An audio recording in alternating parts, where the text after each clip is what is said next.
perle plein de sensations, au cœur du cirque de Cilaos. Parmi les rivières et les cascades, un groupe d'aventuriers se laisse emporter par le pouvoir séducteur de la nature.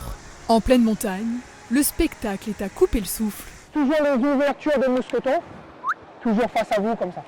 Avant le premier rappel de 25 mètres, l'heure est au briefing. Pas besoin d'être chevronné pour pratiquer le canyoning, il suffit juste d'être attentif aux consignes. Luciano a grandi ici, il connaît les lieux par cœur. Le canyon Ferrière est praticable depuis les années 90.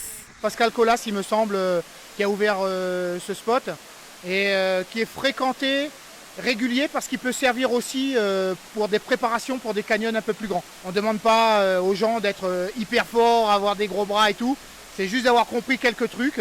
Tout au long du parcours, les rappels sont de plus en plus hauts. Le temps pour les pratiquants d'appréhender au mieux les éventuelles sensations de vertige. Je vous tiens la corde.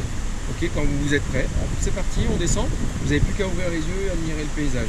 Au bassin La Roche, le petit groupe se prépare à la dernière descente de la journée, la plus impressionnante de toutes. Alors là, c'est le clou du spectacle. On va descendre en rappel sur 95 mètres au cœur de la chapelle. Et c'est parti! Ce grand saut dans le vide, attaché à une simple corde, ne laisse personne indifférent. Waouh, incroyable, amazing. Une énorme adrénaline au départ. Tu flippes complètement même. C'est impressionnant d'être en haut et de voir la hauteur qu'il y a en dessous de nous, quoi, et de juste se laisser descendre. On a très vite envie d'arriver, mais en même temps, on a envie de profiter de la vue au maximum et le plus longtemps possible. Super sensation, vision de ouf, les parois magnifiques. Guide de haute montagne, Stéphane est là pour accompagner et rassurer.